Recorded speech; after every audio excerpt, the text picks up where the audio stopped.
খাদু স্যারের বিরুদ্ধে শ্লীলতাহানির কোনো অভিযোগ প্রমাণ করা সম্ভব নয়। সিসিটিভি ক্যামেরা, এমনকি নিজের চোখে দেখেও কারো 14 পুরুষের ক্ষমতা নেই খাদু স্যারের অপরাধ ধরার। এখানেই খাদু স্যারের একটা আর্ট লুকিয়ে আছে। আসুন জেনে নেওয়া যাক গল্পটা আসলে কি।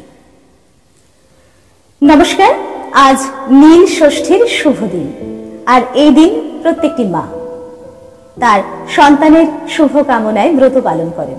আর আজকের এই দিনে ঠিক কিছুক্ষণ আগে আমি আজকের যে লেখাটা পাঠ করব সেটা লিখলাম। এই লেখাটির সঙ্গে আপনারা সবাই কম বেশি পরিচিত। কখনো বা এই পরিস্থিতির আপনারা নিজেরা সম্মুখীন হয়েছেন, অনুভব করেছেন, কখনো বা দেখেছেন, কখনো দেখেও চুপ করে থেকেছেন, থাকতে বাধ্য হয়েছেন। আমি অনুরোধ করব লেখাটি শুনবেন, কারণ এই লেখাটির মধ্য দিয়ে আপনারা হয়তো নিজেদেরকে খুঁজে পাবেন। নিজের সঙ্গে ঘটতে পারে, অন্যের সঙ্গে ঘটতে পারে, কিন্তু ঘটনা আমাদের কম বেশি সবার চেনা। আসুন লেখাটা তাহলে পড়ি। খাদু স্যারের বিরুদ্ধে শ্লীলতাহানির কোনো অভিযোগ প্রমাণ করা সম্ভব নয়। সিসিটিভি ক্যামেরা, এমনকি নিজের চোখে দেখেও কারো 14 পুরুষের ক্ষমতা নেই খাদু স্যারের অপরাধ ধরার। এখানেই খাদু স্যারের একটা কৌশল লুকিয়ে আছে। খাদু স্যার হলেন একটি সরকারি কিংবা বেসরকারি স্কুলের একজন যোগ ব্যায়াম কিংবা স্পোর্টস কিংবা যে কোনো সাবজেক্টের শিক্ষক। এই প্রসঙ্গে বলে রাখি, খাদু স্যার কিন্তু সবাই হতে পারেন না। দু একজন এরকম খাদু স্যার থাকেন, তবে ইনি সেই দু একজনের মধ্যেও শ্রেষ্ঠ বুদ্ধিমান খাদু স্যার, যার অসুস্থতা ধরা যায় না।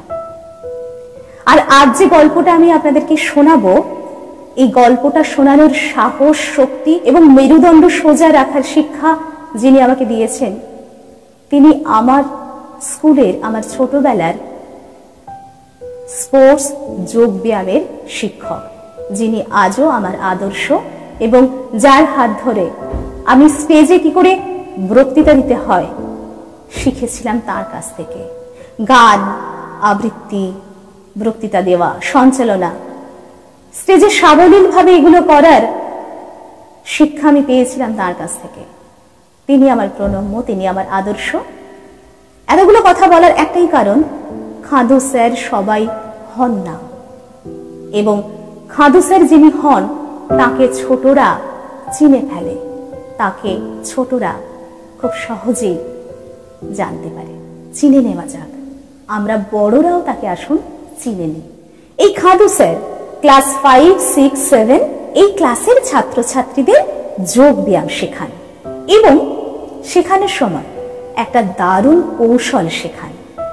ভালো ট্রেনার হিসেবে তিনি ওই ছোট ছোট ছেলে মেয়েদের দিয়ে যোগা করানোর সময় তারা লাগছে বললেও জোর করে, যোগাটা পারফেক্ট করানোর জন্য। হয়তো উনি ইন্টারন্যাশনাল লেভেলে খেলতে নিয়ে যেতে চান, তাই এতটা জোর।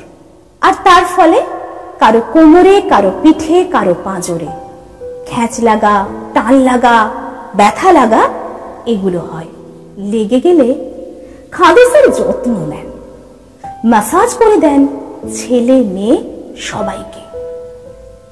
যাতে কেউ বলতে না পারে খাদু স্যার শুধু মেয়েদের পিঠে হাত ঘষেন, খামচে খামচে ম্যাসাজ করেন, কিন্তু ছাত্রীদের ভালো লাগে না।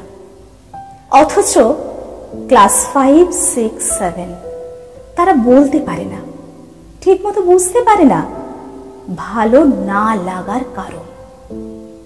2-4 খানা মারলে যে খারাপটা লাগে সেই খারাপ লাগা নয়, 2-4 খানা মারলে যে খারাপটা লাগে সেই খারাপ লাগা নয়।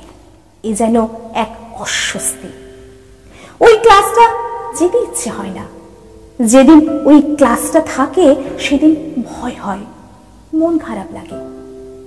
আবার ক্লাস থেকে বেরোনোর সময় কোনো কোনো ছাত্রীর হাত ধরে খাদু স্যার বাই বলার সময়, কনগ্রাচুলেশনস বলার সময় ছাত্রীরা তখন একটা অস্বস্তি বোধ করে, একটা অস্বস্তি অনুভব হয় তাদের।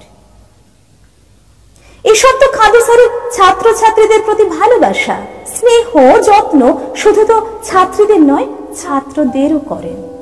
কিন্তু ছাত্রীদের ভালো লাগে না, অস্বস্তি হয়। মেয়ের সঙ্গে গল্পের ছলে এরকমই খাদু স্যারের এরকমই আদরের খবর পায় এক ছাত্রীর মা।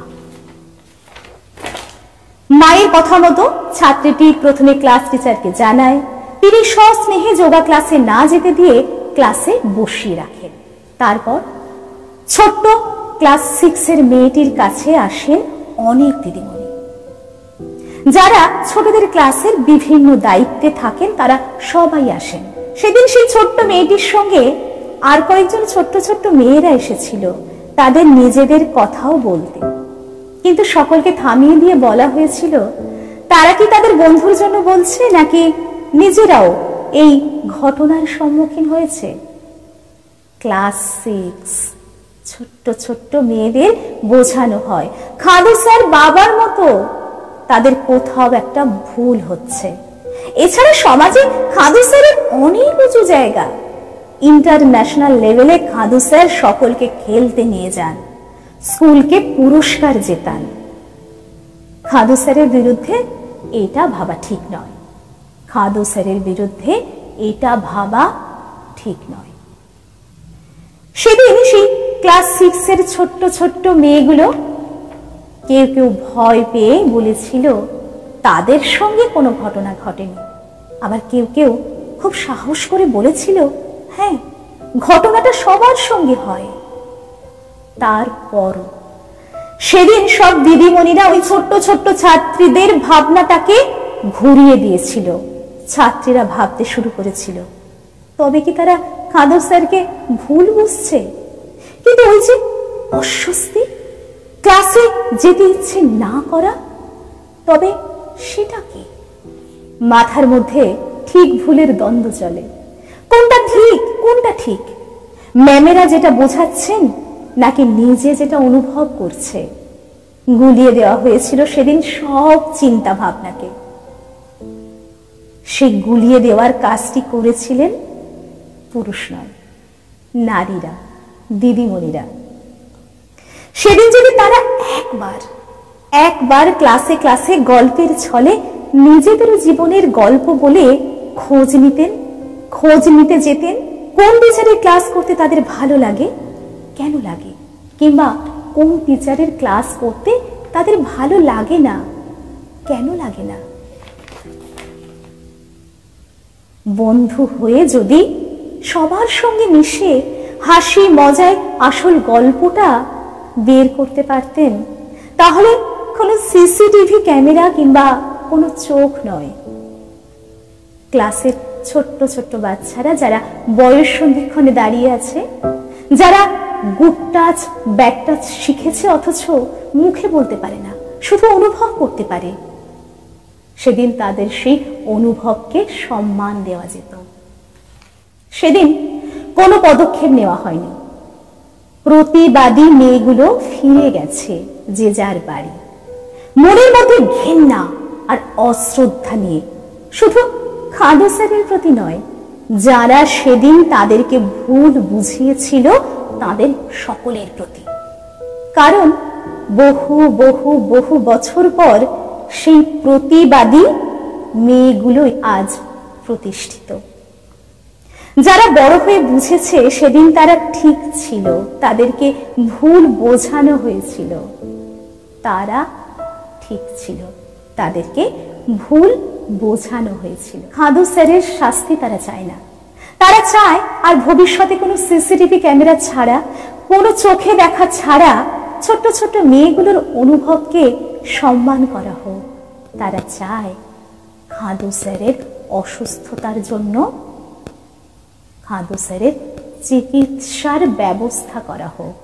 আর সেই সব শিক্ষিকা যারা স্কুল বাঁচানোর জন্য অন্যায়কে প্রশ্রয় দেন, তাদেরকে এবং তাদের সন্তানদেরকে বাবা ও খাদু স্যারের ভালোবাসার মধ্যে যে পার্থক্য থাকে, সেই পার্থক্যটা বোঝানোর ক্ষমতা শেখানো হোক, এটাই শুধু তারা চায়। নমস্কার, লেখাটা এখানেই শেষ করলাম। আর আজকের এই নীল ষষ্ঠীর শুভ দিনে এই লেখাটা পড়ার একটাই কারণ, সন্তানের সুরক্ষা শুধুমাত্র অভিভাবকদের হাতেই যে আছে তা নয়। সন্তানের সুরক্ষা দেবে সমাজ, শিক্ষা প্রতিষ্ঠান, পাড়া প্রতিবেশী, বন্ধু বান্ধব, সবার দায়িত্ব। একজনকে সুরক্ষিত করার দায়িত্ব কিন্তু সকলের। যদি কারোর মধ্যে এই রোগ থেকে থাকে, আপনি সুস্থ হওয়ার চেষ্টা করুন। আপনি চিকিৎসার প্রয়োজন হলে চিকিৎসকের কাছে যান। কিন্তু ছোট ছোট মেয়ে যাদের মধ্যে ঠিক ভুলের দ্বন্দ্ব কাজ করে, বড় হলে তারা যদি মানসিক অবসাদে ভোগে, তবে তার দায় কিন্তু আপনার। তাই অসুস্থ যারা, তারা অবশ্যই চিকিৎসকের কাছে যান, নিজেদের অসুস্থতার চিকিৎসা করান। আর সবাই ভালো থাকুন, সুস্থ থাকুন। নমস্কার।